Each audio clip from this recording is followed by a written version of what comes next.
بسم الله الرحمن الرحيم.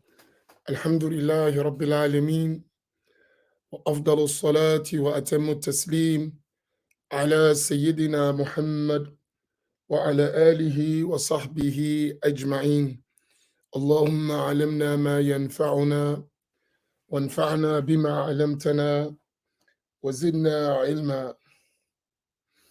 أسأل الله تبارك وتعالى أن يجعل نياتنا خالصة لوجهه الكريم. Assalamu alaikum to all of you. Let me follow in the beautiful tradition of our brethren and greet everyone. Sister Sakina wa alaikum salam. Sister Fatima wa alaikum salam. Sister Karima wa alaikum salam. Sister Rosalinda wa alaikum salam. Selina wa alaikum salam. Khadija wa alaikum salam. Kimberly wa alaikum salam. Nora wa alaikum salam. Marika wa alaikum salam. Nail wa alaikum salam. Fatima Muhammad wa alaikum salam. Tanweer wa alaikum salam. Amira wa alaikum salam. Sister Patricia wa alaikum salam. Talib wa alaikum salam. Abdullah Saeed wa alaikum salam. Yoki wa alaikum salam. Inshallah, barakallahu bikum jami'an. Tahira wa alaikum salam. So, in continuing, I'm laying down, inshallah ta'ala, a foundation for our studies through the year. I would like for this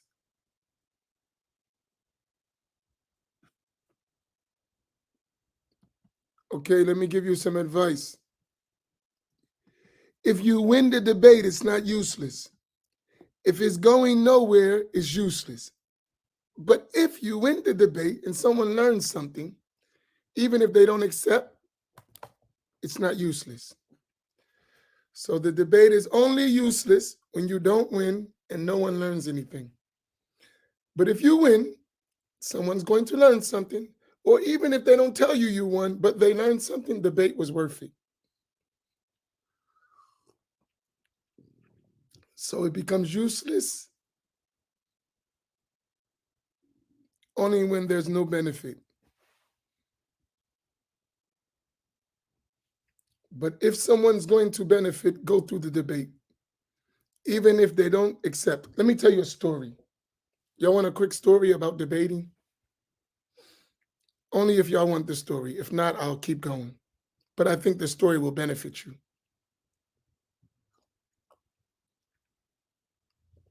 Do y'all want to hear the story quickly? You got to tell me. It's your time.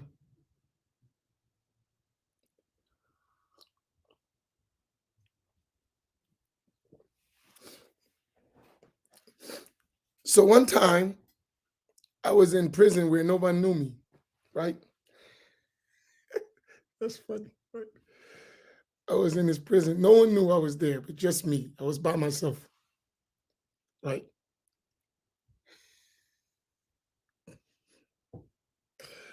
So I had this whole prison by myself, just me.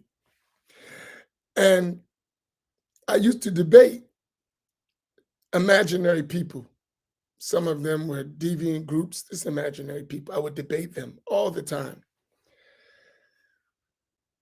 And I used to get in trouble. So I would take myself and put myself in solitary confinement.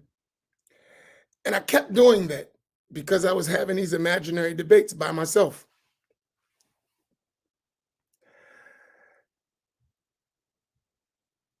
So one time, I had this imaginary guy, this brother, this is imaginary dude, Surf Saifullah. He's an imaginary guy who was in that imaginary prison where no one knew me, just me. And I imagine he was there with me.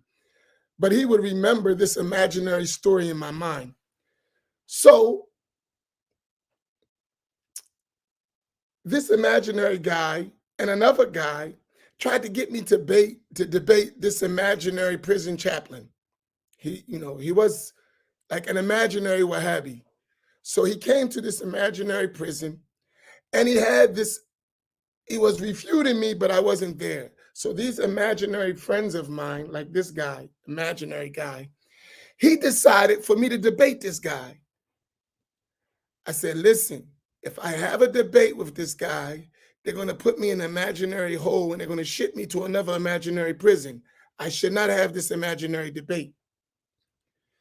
So they kept pushing me, this imaginary friend, Surf Saifullah, him and another imaginary guy named Talib. They kept pushing me and pushing me. And some other imaginary brothers that were Sunnis. They was like, we got to defend this imaginary religion, right? Everybody was imagining things.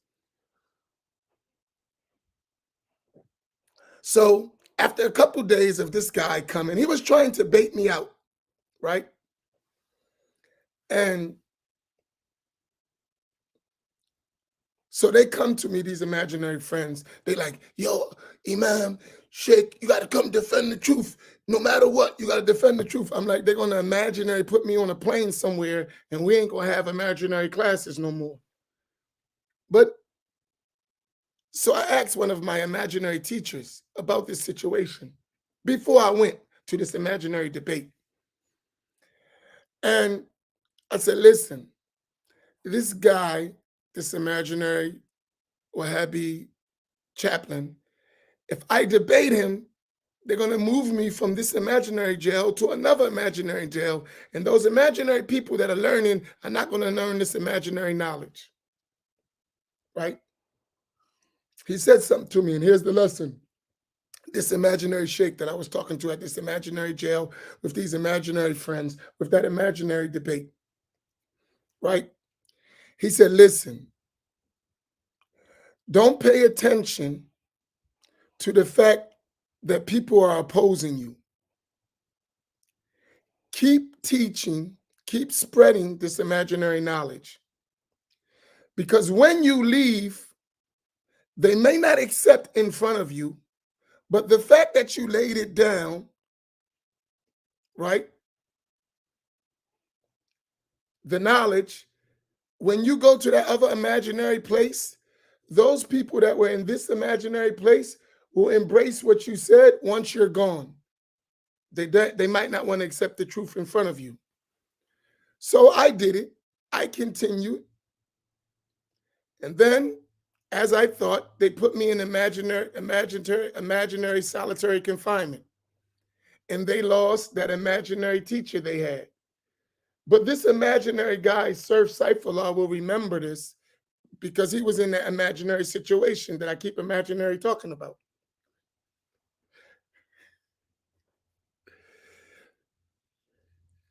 There was this imaginary guys, it was a bunch of them, that was opposing me, right? When I left, those imaginary guys, some of them became imaginary Ahl Sunnah. Imaginary Saif, am I imaginarily telling this story correctly? Did not some of those imaginary people who I was having that imaginary debate when I left became Ahl Sunnah? When I went to the other imaginary jail. You remember that, imaginary Saif?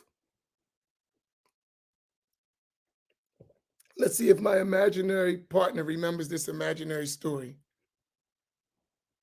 Wait a minute. In his imaginary mind, he says all facts.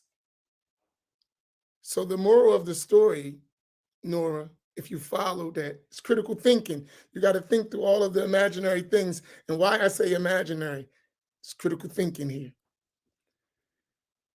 And wait a minute. So they became Sunni. They didn't listen. They was opposing me. They wanted to hurt me, everything, when I was there. But as soon as I left, they were teaching what I was teaching them, which they were fighting against. So there was a benefit in the debates, right? You follow? It was a benefit. And I'll give you a deeper benefit. One of the most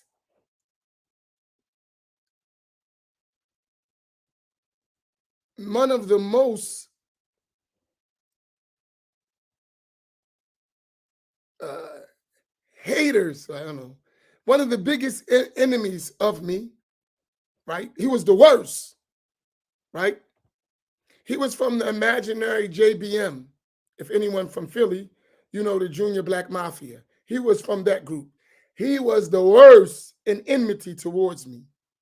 It's from Philly. Philly had a lot of people on that stuff. And several times we almost came to imaginary scuffle, right? So one time, Imam Naim will know this imaginary person too. Do you remember Imam Naim, that imaginary brother that used to be on the Dean Over the Dunya show named Hanif from Philly? You remember that imaginary guy? I'm going to tell you an imaginary story about him from an imaginary prison that nobody knew me. You ready? You remember Hanif? Imam Naim, do you remember him? Let's see. I'm sorry for this long story. It's going to teach you your critical stories. Okay, yes, you imagine so. So that imaginary teacher, imaginary Hanif, that was on the imaginary show, Dean Over Dunya, you know how he became Ahl Sunnah? That imaginary debate that I had in that imaginary prison was his brother. His brother was that imaginary person who was against Ahl Sunnah, who when I left to another imaginary jail, became Ahl Sunnah and taught his younger brother. His younger brother became a person who taught on your imaginary show and your imaginary group, Dean Over Dunya, and your, all y'all imaginary guys. And he took his imaginary self to imaginary Egypt to study and came back. Is that imaginary correct?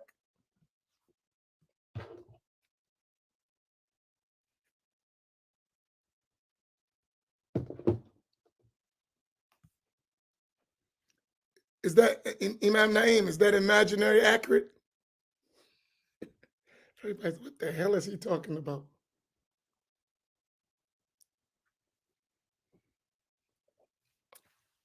Do you remember him? Yes. So the moral of this story, Sister Nora, are you listening? Using your imaginary critical thinking here. So he would have never became Ahl Sunnah. A lot of them would have never became Ahl Sunnah. The work that Imam Naim and them been doing for years would have never happened if I wouldn't have had that imaginary debate in that imaginary prison where no one knew me and I was imagining myself there. Do you get the point? Do you get the point? All this is, as the great genius said, imaginary facts. So sometimes the debate looks like it's worthless, but it's not. So just imagine if you keep debating and someone learns something, how far it can go. That's my point. And with that, I will end my imaginary story.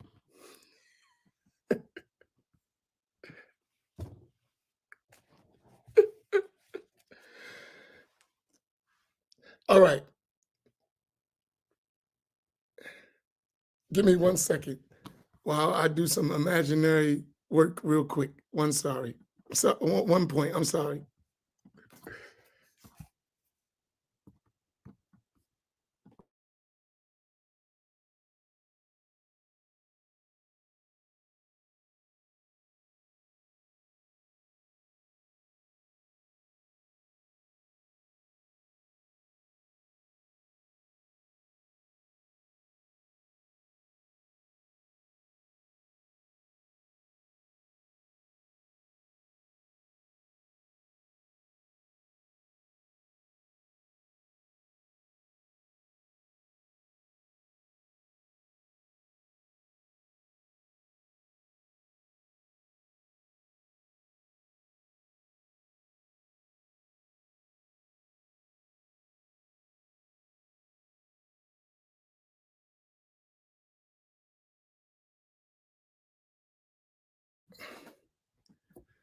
All right. Bismillah. Now back to reality. You're funny, right? So the whole point of the story is don't never consider giving da'wah, which people who don't want to hear it make you think is a useless debate. Sometimes you have to just convey the knowledge and people will accept it later. Sometimes they need time to process it. Sometimes it's just, egos. The truth, inshallah, will settle one day, right? I remember when I first came back to Atlantic City, those who opposed Ahl Sunnati wal Jama'ah said I made up my own religion. I mean, they really thought highly of me. Man, that guy got his own religion. Wow. That's what they were saying. I made up my own religion, right? I made up my own religion. That was 2 decades ago. Guess what? That imaginary religion that they said I made up is now the major voice when you hear from Atlantic City. Whenever you hear Atlantic City around the world, in Islam, the loudest voice, the loudest expression is Ahl Sunnati wal Jama'ah, al-Asha'ira wal Maturidiyya, right? But there was a time when that wasn't the case. People come from all over the country, all over the world to learn that knowledge. There was a time that wasn't the case. They were saying this guy is making up his own religion.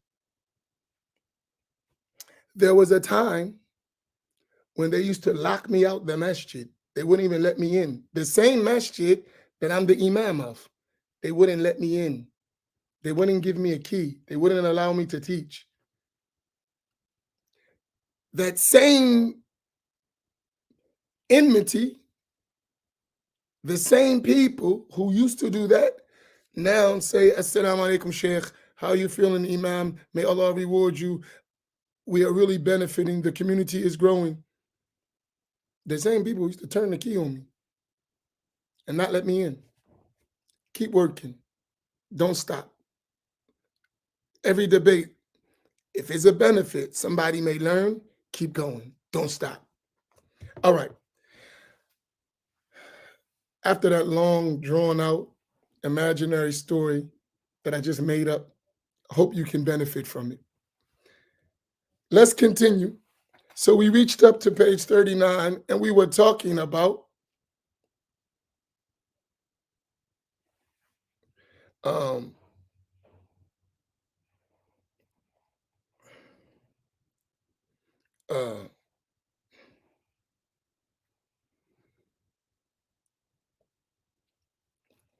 strictness and dispensation in Islam. Strictness and dispensation in Islam.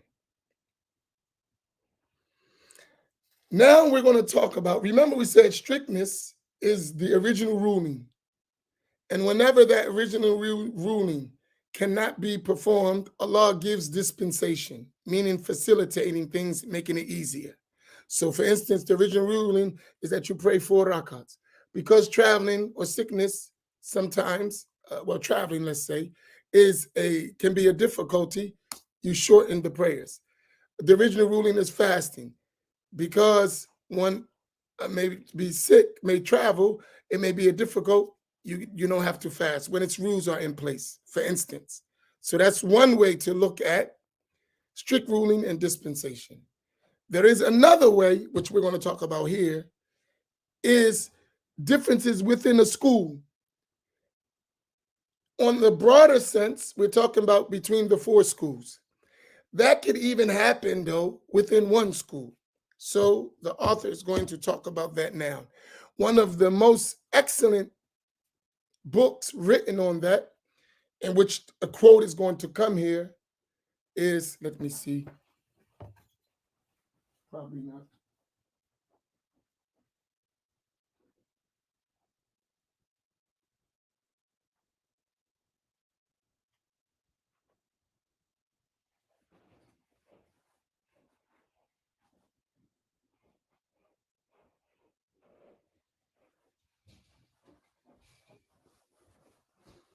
Sorry, not in this library. One of the most important books in this subject is called Al-Mizan al-Kubra by the great Imam Abdul Wahhab al-Sha'rani, radiyallahu ta'ala anhu, in which he shows that the four schools are the entire Sharia between strictness and dispensation.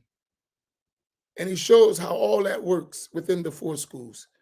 So this book is an excellent, and it's just been republished in a beautiful 2-volume edition, or 3, I think it's 2, by Dar al-Taqwa out of Syria. Beautiful edition of Al-Mizan al-Kubra. For those who read Arabic, it's a very good book. Very, very good book in this subject. Now, go ahead. And this is where the author is going to quote from. Bismillah ar-Rahman ar-Rahim. Alhamdulillahi Rabbil Alameen. Wassalatu wassalamu ala Rasulullah. The author, may Allah Ta'ala have mercy on him, said, C 6.5. A second way to use differences between schools is to take the way of greater precaution by following whoever is most rigorous on a given question. For example, when performing the purificatory bath, ghusl, rinsing the mouth and nostrils with water is a non-obligatory sunnah measure according to the Shafi'i school, but obligatory and necessary for the purificatory bath's validity according to Hanafis. The way of greater precaution is for the Shafi'i to perform it as diligently as if it were obligatory, even though omitting it is permitted by his school. So here, what you would understand in terms of dispensation and strictness, in every school, it has its strict rulings and its dispensations when you compare them to the other schools. So, and this is something you should know. In reality, when you study well, no school is free of referring to another school in certain cases.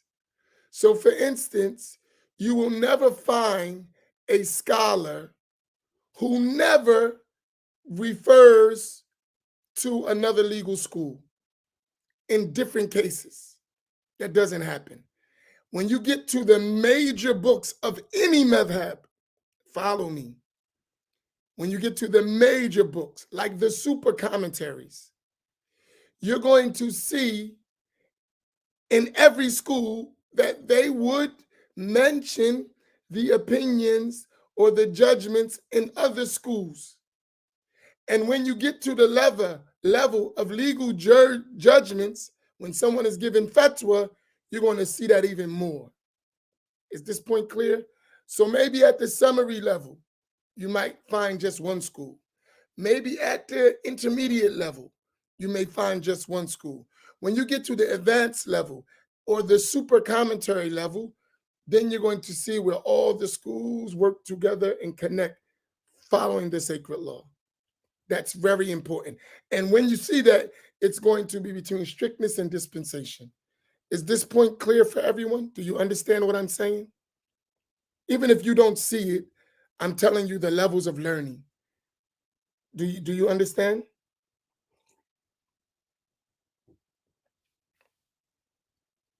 Is there any questions about that? I want to make sure you're following me. Allahu Akbar.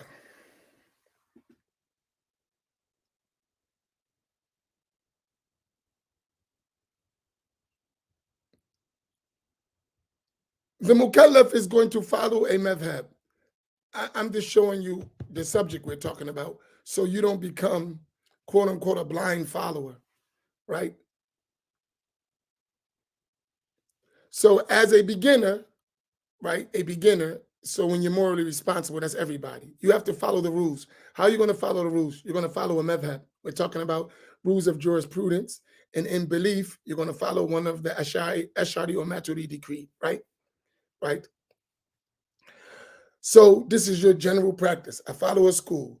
I'm going to start with a summarized text with a living teacher. This is the approach. Summarized text, living teacher. Then I'm going to go to an intermediate text, living teacher. If I'm fortunate, at these levels, it's probably only going to talk about that one school. Rarely, unless your teacher adds. But the books are usually going to be just about the school. When you get to the advanced text of that particular school and you have that teacher, you're going to start to notice in the advanced text, they'll be referring to positions of other schools in certain cases. That teacher is going to probably detail that out a little bit more. You're going to get your exposure to other schools in practice, right? Then at the next level, the super commentaries, you'll be reading on your own, referring to your teachers. With those major books, most likely you won't read that with your teacher, maybe portions of it. Like, so in the Shafi'i school, we read portions of the major works with our teachers, not the whole book, right? Portions. And always for research, right? We would research this issue, go here, read, the teacher would read with us like that, right? But at that level,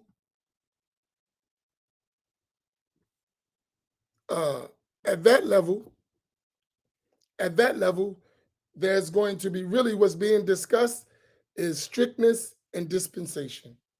In this school, this is the strict ruling. But in this school, it can be done this way when the conditions are filled, and this may facilitate because of the situation, right? So at that point, you're going to learn now how fiqh becomes active in a society, if y'all understand my point. I'm trying to summarize it as easy as possible without going into a bunch of details, but you get the point. So this is not comparative fiqh.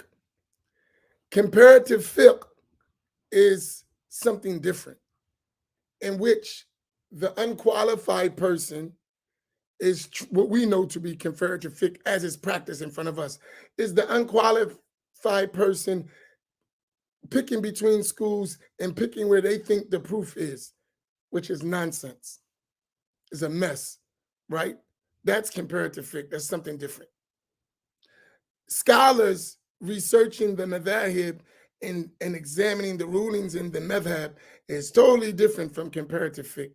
Comparative fiqh is usually a non-qualified person picking and choosing between schools based on their ijtihadat, their non-expert legal opinion, which ends up always a mess. So I'm not talking about comparative fiqh. Don't misunderstand it. I am no fan of comparative fiqh, not at all. Because you know what comparative fiqh does? I'm gonna tell you its flaw, the way it's practiced. The flaw is they give you legal rulings without telling you the conditions of those rulings, the integrals, the invalidators. They just give you a legal ruling and you think you can just pick whatever you like. And that's not fiqh at all. That's insanity. Do you hear what I said? So they just give you a ruling. I'll give you another imaginary story. I'm off the imaginary stories. I'll give you a real story, right? One time, a person came to our masjid who was a graduate from a famous Islamic university. And he claimed to follow the Shafi'i school. So he was teaching, reading together a Shafi'i book, one of the beginner texts that covers all of al-fiqh. So I was sitting in the class. And as he was teaching, I noticed that he was making judgments that are not in the Shafi'i school nor in the book. In fact, those judgments contradict the Shafi'i school. So I said to him, I said, "Oh, what is that?" He said, oh, this is from the Hanbali school. And we learned this in this book. I said, but that's not Shafi'i fiqh. Oh, but we learned that this is the dominant, this is the stronger proof. I said, don't teach us that. If you're going to teach fiqh, teach the school. And if you're deviating from the school, say, this is not a part of the school, but this is what I see. But don't make it part of the school. As you're teaching it, you teach it as if this is the school, and it's not the school. It contradicts the Shafi'i school. Do you see the difference? That was comparative fiqh.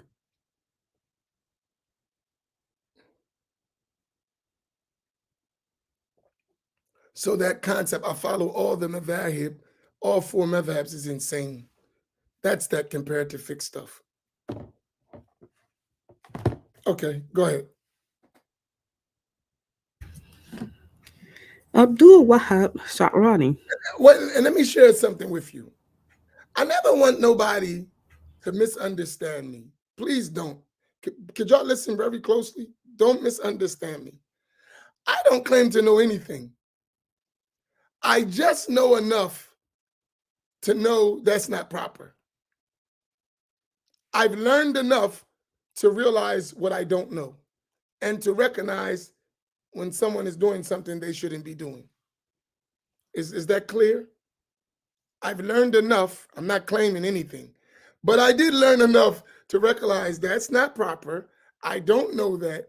And what you're doing is not how scholars do it within a school. I did learn that much, enough to recognize that.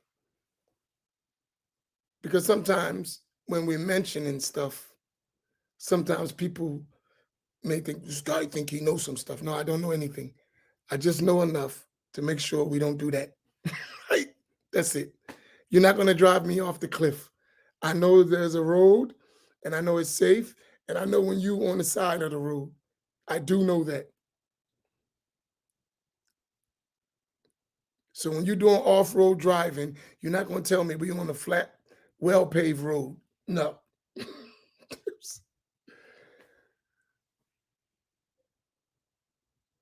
No, fiqh is jurisprudence, and inside fiqh are legal rulings. Hadith are the evidence by which fiqh is built upon, one aspect of the evidences. Okay, go ahead. I was answering Sister Najia's question. Go ahead. Abdul Wahab Sha'rani, Rahimahullah. My brother, when you first hear of the two levels of this scale, per translator, dispensation, and strictness, beware of jumping to the conclusion that there is absolute free choice between them, such that an individual may, without restriction, choose either dispensation or strictness in any ruling he wishes. Which is the end result of comparative fiqh. You see what Sheikh Asharani was mentioning here? He's indicating this practice, but that wasn't, he's indicating this practice of comparative fiqh, the way they do it. It's just a person picking rulings wherever he wants. It's not permissible. Don't misunderstand. This is not permissible to do that. Go ahead. It does not befit a person able to perform the stricter ruling to stoop to taking a dispensation permissible to him. Per Abdul Wakil Durubi, the more rigorous is always preferable in the Shafi'i school, even when the dispensation is permissible. And that's something you should keep in mind. And in our madhab, and in general, when there is no need to take a dispensation, you don't take it.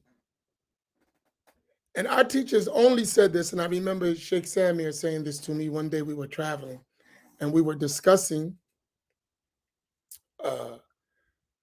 the difference between the Hanafi and Shafi'i school in traveling. And I'm Shafi'i, even though he knows Shafi'i, he's Hanafi. So we're traveling together, and the rules are different. So we're going on a long journey. So we're deciding how we're going to stick. Here's the deep thing, right? Check this out. He's a scholar. I'm layman, nobody. He never asked me to change the madhab of Ash-Shafi'i. Isn't that deep? Even when I asked him, he read Shafi'i books with me. That's deep. Something, right? He's a Hanafi scholar at the highest levels. Me, a fake Shafi'i layman. He never, ever asked me to change my school. And when I asked him about it, he taught me the Shafi'i school himself and read Shafi'i books with me. That's phenomenal, right? To show you he's a scholar, an expert. And multiple times I tried to like, here's a no. We'll read this. We'll read that. We'll read that. And that's how I read Shafi'i books with Sheikh Samir, who's a Hanafi. But he originally, now I'll give you a history lesson. Those who know him well will know this. His sheikh was a Shafi'i. He learned the Shafi'i school himself, right? But he wanted to study with the former Mufti, so he became Hanafi and stuck with that because he was studying with the Mufti. But he always learned the Shafi'i school as well. And in his advanced lessons, he would teach both from the Shafi'i books at the major level and the Hanafi books. And I have those recordings of him teaching the super commentaries in the Shafi'i school from Damascus. It's a unique thing to think about. Go ahead. And he would never mix. He would read in that book and in that book and discuss from the madhab, and he would never mix between the two.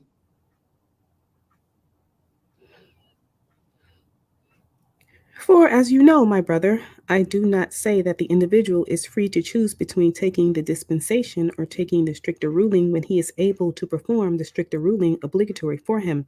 I Mm, take refuge in Allah Ta'ala from saying such a thing, which is like making a game of religion. Of mm. an absolute certainty, dispensations are only for someone unable to perform the stricter ruling, for in such a case, the dispensation is the stricter ruling in relation to him. And that's a mercy in the deen. He's saying, of an absolute certainty, dispensations are only for someone unable to perform the stricter ruling. For in such a case, the dispensation is the stricter ruling in relation to him. And that's how our teachers dealt with it. Imagine that to now, where everybody's looking for dispensations, right? The people of Allah subhanahu wa ta'ala, because remember, Ash-Sha'rani was a big Sufi, like all of our scholars were big Sufis, right? So for them, tasawwuf, their Sufism dictated that they follow the strictest rulings, right? And whenever they would look for facility, it would be for others, not for them, which is their rule. When it comes to strictness, be strict on yourself and easy on others, which we're the opposite. We're easy on ourselves and extremely strict on others. I want to repeat that. For the Sufis, their foundation is strictness when it comes to themselves, and dispensation and facilitation for others, ease. That's the Sufi, these masters, like Ash-Sha'rani is saying, right? And those Sufis, real Sufis, were knowledgeable people of the sacred law. Because to become a Sufi, you have to master the practice of the sacred law, or there is no tasawwuf. It's just imagination. Imaginary Sufi. Without the sacred law, there is no Sufi, no such thing. The sacred law is the very heartbeat of the Sufi. Without it, there is no tasawwuf. And that's why he said that for us, if you can do the strict ruling, we aren't even talking about dispensations. But in terms of others, let's talk about dispensations. Go ahead. Moreover, I hold that mere sincerity and honesty demand of anyone who follows a particular school not to take a dispensation that the imam of his school holds is permissible unless he is someone who needs to, and that he must follow the stricter ruling of a different imam when able to, since rulings fundamentally refer back to the word of the lawgiver, no one else. So look at that. Even if you in one school and the stricter ruling is another school, no one objects to that. Go follow that stricter ruling, right? Even if the stricter ruling is in another school, and your school has the dispensation, the people of Allah recommend you go follow that other school and follow that stricter ruling. In that case, and it's permissible, no problem with it. Not following other schools to take the easy ruling, rather they say follow the other school to take the stricter ruling.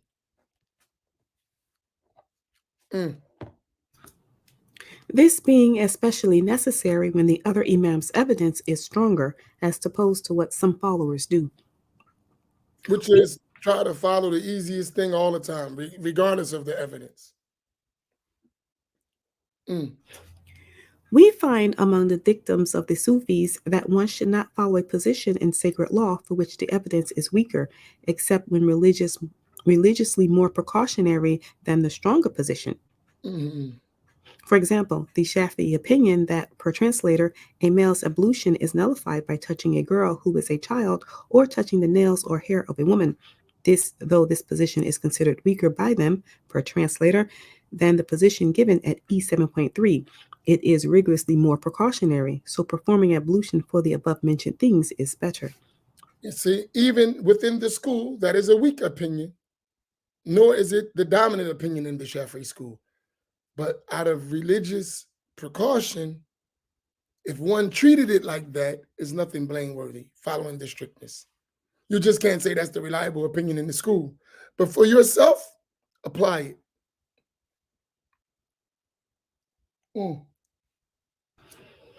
Per Sheikh, That's from his book, Al-Mizan al-Kubra. per Sheikh Abdul Wakil Durubi, because more rigorous rulings necessarily meet the requirements of less rigorous ones, though not vice versa, following more rigorous rulings from another school is unconditionally valid, unlike following its dispensations. And Allah Ta'ala knows best. So here you'll see the unity of Ahl Sunnati wal Jama'ah, all of the schools. In every school you're going to have, and this is the answer to this question,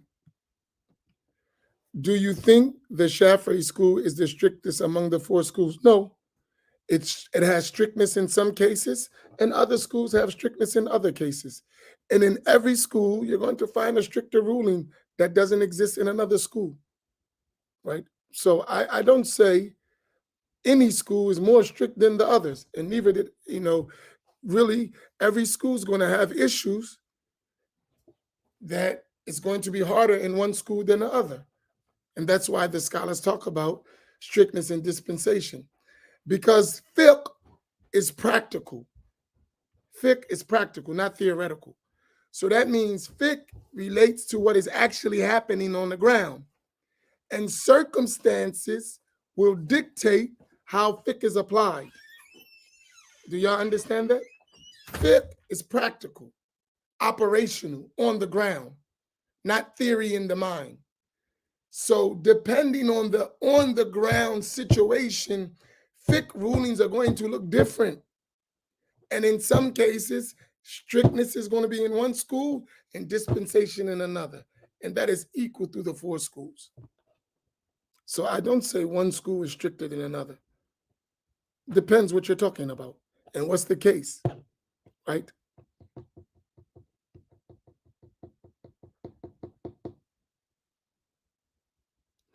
And within the school, strictness has levels inside the school without talking about another school. Inside the school, strictness. We're going to have, and I want to do this. I'm going to be honest with you. Coming up within the next month or two, we're going to have on the ground in Masjid Muhammad, so you can prepare yourself within the next maybe 2 months, I think. Let me see. Let me make sure before I say this.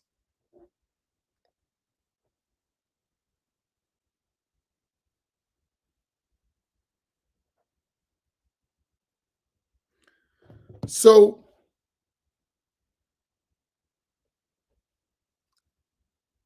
sometime probably early July or mid-July, or maybe the end of July, in July, inshallah,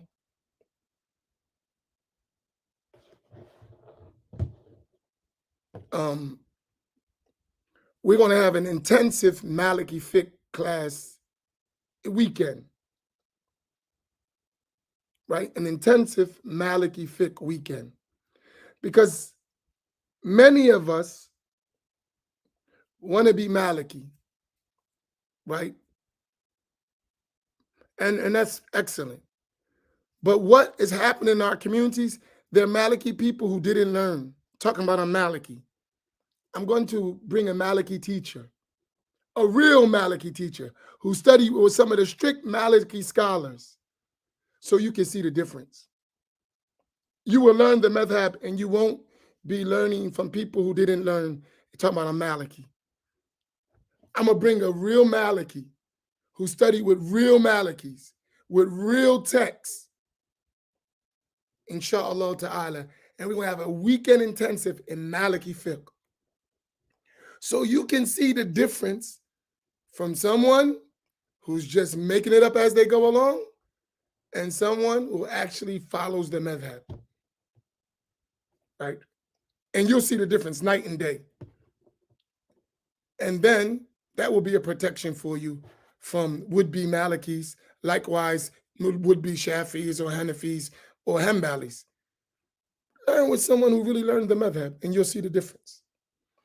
And what you'll notice, it is no different from what I'm saying when you're talking to a real Maliki, when you're talking to a real Hanafi, a real Shafi'i, or a real Hanbali. There's a text-based teaching. There are books. There are certain methodologies how you have to study. It's the same thing.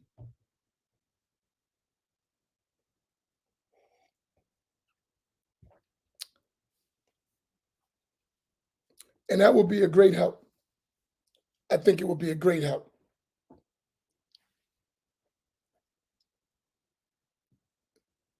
Inshallah. And I already have it scheduled. We didn't nail down the date. But it will be, inshallah, in July. A weekend intensive just in Maliki fiqh. And you will see me there with my pen and pad and notebook and writing and my text and memorizing just like you. To show you there's no one madhab over another. You will see me sit down and listen and record and ask questions and read exactly with you. And I'm Shafi'i. You'll see me right there with you, inshallah ta'ala. Because the point is that we get it right, right? We need to have sound methodology in our communities, right? And hopefully we learn and pass it to our children. Not people who really didn't really study, teaching things they don't even understand themselves in the name of a madhab. And anyone who studies the madhab and listens to you know you don't know the madhab. You didn't learn. It's obvious. Not even the beginner books well. That's obvious. For anyone who read the books of the madhab and listened to you will understand that you're not even a good beginner. But the one who's deluded is deluded, right? I'm not saying you got to be a scholar. I'm saying the one who studied even the fundamental books in the school, the base, the summary books, will realize when you try to explain books that you don't understand. And I'm not Maliki, and I recognize it because I actually read the summarized books with teachers, right? So I know daggone well what you're talking about is a mess. But that's another story. It's all my imagination. I'm just imagining things. Okay, with that, is there any final questions before we end about what we talked about? Let's not go too far out. I hope all my imaginary stories didn't mess with your imagination. It should help you think. You should be critically thinking your way through all these imaginary stories. It should lead you to a truthful, factual conclusion. So it was a big mental exercise today. I hope you got all of the facts and all of the conclusions from these stories.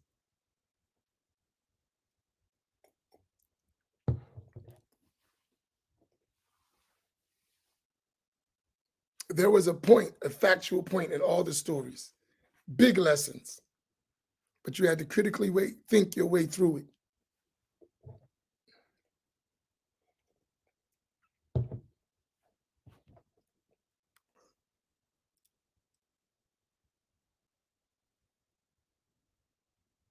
Any questions? We good?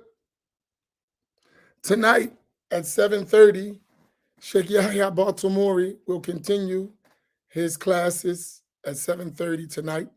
So we invite you to return and benefit from him, inshallah ta'ala.